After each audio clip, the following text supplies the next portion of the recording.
Рахмат. Meni ne olup ketdi? Rahman çık деп атат. Қара сулық оқшайды. Тура айтат, мен дағы сені қалабай тұрамын. Неге? Жоқ, құттықтап келгенің білу. Я. Генерал? Al sizge general. Ha siz bilesiz mi men için kim ekenin? Oğuzum barbaydı. Так. Рахмат деймін да, елге көрініп қойдым, құттықтағаны келді, ниеті жақсы, пейілі жақсы, ичі, құрсағы, төші бары жақсы, но только сөзі жаман. Мен сенің айыңан 1,5 жыл концертке қойып сахнаға шыға албай жүрдім да. Рахмат, кетіп қаласың бі, ә? Қойым атаң келгеннен сөйлеп қойым. Жөнелі қойчем, рахмат, кетіп қалшы. Итті деле кеттесі кетіп қалады қойым. Ушындаған босын Абдылдым, атаң келгеннен сөйлеп қойым. Егерде азыр Рахман қандай сөз сөйлейді, мен аны білбейм. Егерде кимдир бирөөлөр камераға тартып башка кылып аткан болсоңор, Рахмандын сөзүнө мен жооп бербейм.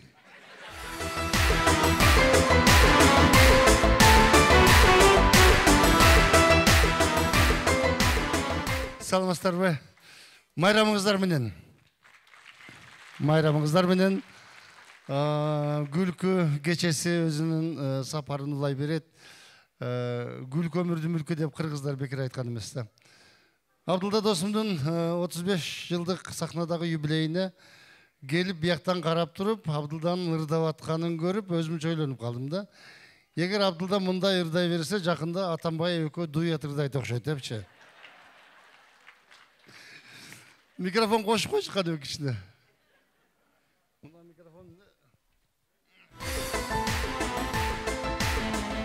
Так, мына жакшы экен. Өзүм тамагым оорубаса, тигинсе иштебейт экен. Мен бүгүн саясатты сүйлөбөйүн дедим. Андай кылайын десем, башка эч бала билбейт экенмин.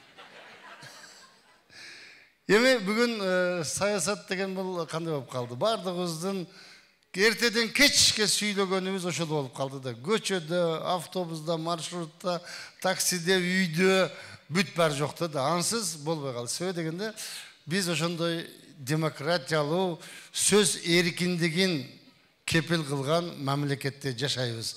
Оюбузду ачык айтканга укугубуз бар. Мына ушундай мамлекетте жашап аткандан кийин биз сөзсүз сүйлөйбүз, сүйлөбөсөк болбойт экен да. Мына президенттерди мен жакшы көрөм өзүчө. Аябай жакшы көрөм. Бийликти сыйлайм. Мен ошолор айткан нерсени кылганга, мизамга моюн сунганга аракет кылам. Бирок алар өздөрүнүн айткандарын кылбай кууратат да ошол. Сөзүнө турбайт, анан мен айтам анан кийинчи. Мына азыркы президентибиз өткөндө шайлоодо теледебатка чыкканда Бабанов менен сүйлөп атып айтты. Аны силер уккансыңар да. Менин чөнтөгүмдө 35 коррупционердин тизмеси бар деди. Айтты? Ошонун башында сен турасың деди да.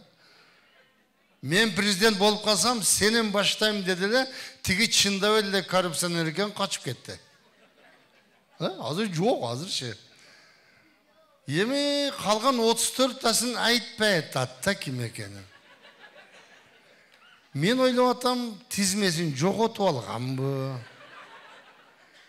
Же баягы аялы шымын жууп атканда чөнтөгүндөн кошо жууп бергенби? Деп атсам, кече жакында бир депутатыбыз бар эле, Жогорку Кеңештин депутаты Казакстанга барып колго түшүп калды. Экинчисин дагы таптык, мына экөөнү таптык. Биздин парламент кат жазып, Казакстандын парламентине биздин депутат кайтып бергиле. Алып кетебиз сотко чейин деди эле. Казакстандын парламенти айттыр, берейлик. Бирок келип алып кеткиле өзүңөр депутаттар. Десе, эч ким мына айтмыш да. Неге барбайсыңар десе, жок, барсак камап коет дегич. Президентimiz коррупцияга каршы күрөштү баштады эле, казактар жардам берип атат окшойт азырчы. Мына ушундай кызыктай мамлекеттебиз. Эми парламент жөнүндө 120 кой деп интермедиа жаздым элем, ал аябай ызы чуу болду, өзүңөр көрдүңөр. Эми парламентте отурган депутаттардын бардыгын айткам жок, кээ бир чын жүрөктөн иштегендери бар, мамлекет үчүн иштегендери бар, таза иштегендери толтура, бирок башкалары дагы толтура да. Шайлоонасында мынтип айткан бир партиячы, биз эле парламент барып калсак, коомдун ичиндеги бир дагы мамлекеттин мүлкүн уурдаган бандиттер, уурулар коомдон тазаланат деген. Шайлоо бүткөндөн кийин карасам, коом таптаза болуп калыптыр. Бардыгы парламентке кирип кетип калыптыр. Мен ушуну айттым элем, мына азыр анын далили катары бүгүн Казакстанда отурабыз. 120 деген сөз кандайдыр бир мындай неме болуп калды да, бир мындай билбейм кандай болуп калды билем. Өткөн жылы Аксыда чагылган түшүп 120 кой өлдү да. Неге 120 бир эмес? Же ол чагылган башка жака жөнөтүлсө керек, адашып кетип Аксыга түшүп калганбы кыскасы? Ушуну болот да. Мен өткөндө Кытайдан чегарадан чыгып келатсам, Эркештамда эки чоң КАМАЗда эшектер жүктөлүп туруптур да. Кытайга кирген экен, документи туура эмес болуп, кайта чыгарып коюптур. Канча эшек десем 120 дейт.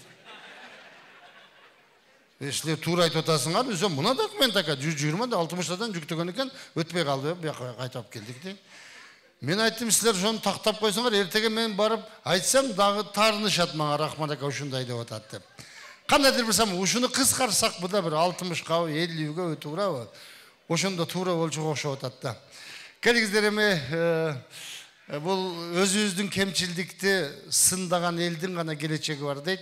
Биз ошону айтабыз, сатира менен айтам. Анан болбогонду ыр менен жазам. Кече Москвага барып, ошол жакта жүргөн 1 миллион балдар кыздарыбыз менен жолугуп келдим, концерт берип. Ошол жакта жүрсөм, жана бир депутатыбыз мындай кепканы басып кийип, уялып, мындай жөө баскандарды көрөм деди го. Мен да силерди көрүп жаман уялдым, жөө келип атканыңарды көрүпчү бая. Анан ошону угуп алып, мигранттардын атынан ошол депутатка жооп жаздым. Бул ошол уялбайм деп койдум. Эртең 8 мартта коюла турган концертте ошол мен уялбайм деген жаңы концертти жазып атам, келип көрсөңүздөр болот. Антип ошол мигранттардын атынан депутатка жазылган ыр. Депутаттар уялса жөө баскандан, мен уялбайм, жол шыпырып жаткандан. Кече сен да эл ичинде жүргөнсүң, же мандатчан түштүң беле асмандан. Уялгыла кылмыш ишин жапкандар, уялгыла мөңгүлөрдү саткандар.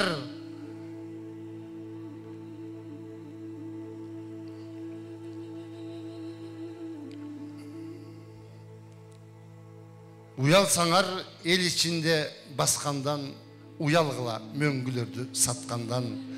Уялгыла атка минген жакшылар, уялганда сокур көздөн жаш чыгар. Сен уялсаң эл ичинде баскандан, уруп кетер элге берген антыңар. Мизам десең мыйыгынан күлүшүп, миллиардтарды алганалар менчиктеп, миллион бала тентип кетип мага окшоп, ата-энелер мелтирешет жертиктеп. Сагынганда мен силерди алыстан, ыйлап алам көз жашымды арчыбай, улуу балам чоңойгондур бой жетип, же калдыбы азыр мени тааныбай. Туугандарга акыретке жөнөгөн, кечиргиле сала албасам топурак. Жогорку окуу жайым бүткөн балаңар жол боюнда жол шыпырып отурат.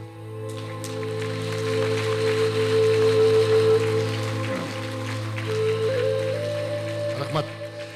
Мына ушундай көйгөйлөрдөн турган бул менин колумдагы мен 3-чү китебим Көөдөн кыйкырыгы деп аталат. Бул элдин кыйкырыгы деп ойлойт элем.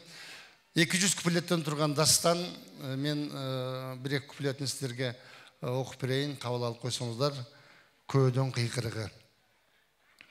Бары біліп айтпай жүрген сыр қылып, мен сілерге айтам дастан ырғылып. Жамғыр болып төгілбесем бүгін мен, жүдеп тұрам жүректен жаш қылғырып, ұзын түнде ұйқы бербей қиынаған, бұл көденден жарып шыққан қиқырық. Ызы чудан чаң көтерген құйындай, балким қалар мен үнінім ұғылбай, ақыл қалчап азаматтар ұққыла, ақилашып ажолуқа жұлынбай, қыл чайнашып, қырғым башқа түссі да, келген дайым сөз шыннан бұзылбай. Айтылған сөз чептей болып сызылған, сөзге сынған чапқан чөптей қиылған, сөз асылы көзіп өтіп мезгілде қылымдардың қиырынан ұғылған. Көрелек мен, уғелек мен біреуінің айтқан сөзін мойнын алып жығылған. Сөз берілет, жетіші мандатқа, сөз сүйлене сойқыланып арбашқа, сөз атасы бір өлбестен мин өліп, сөздір қалат атқарылбай ар жақта. Сөз берметі аралашып бұлғанып, сөз сасыған құрал болды қармашта. Батыр болып өз-өзін чоқол құрап, баш мизамға түкіргендір ол тұрады. Байқұш елдің көз жашынан чоғылтқан, байлықтарды чөнтөктерге толтырады. Қиындарың қачан есін жият деп, қиынаған бір жүрегімді ойтырады.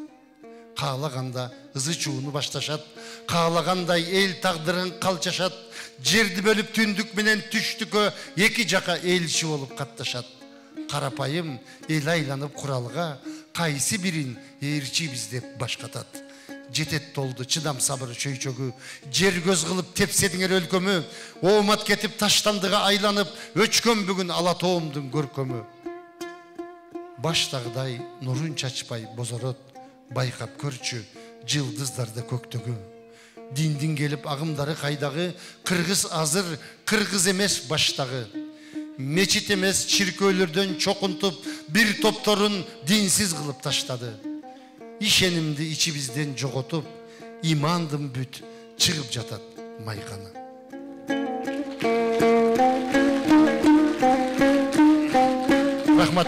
Рахмат. Мен бұл кітепте астында отырған бір көрушіге белеке берейін.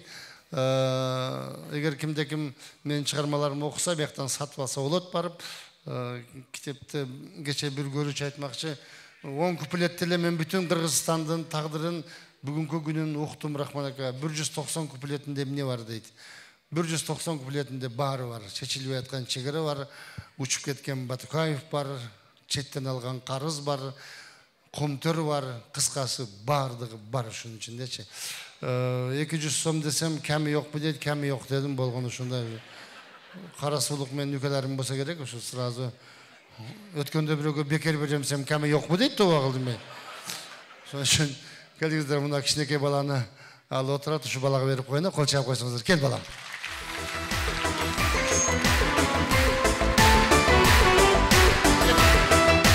Атын кем? Тимутин. Қол шағып қойғыла Тимурға. Чоң рахмат. Балам чоң ойғында тойға чақырғын өзім тамада болып берем, болып тұр ба? Андемесе концертті ұлайлық, чоң рахмат. Абдулданын концертіне дағы бір жолы құш келіпсіздер. Рахмат.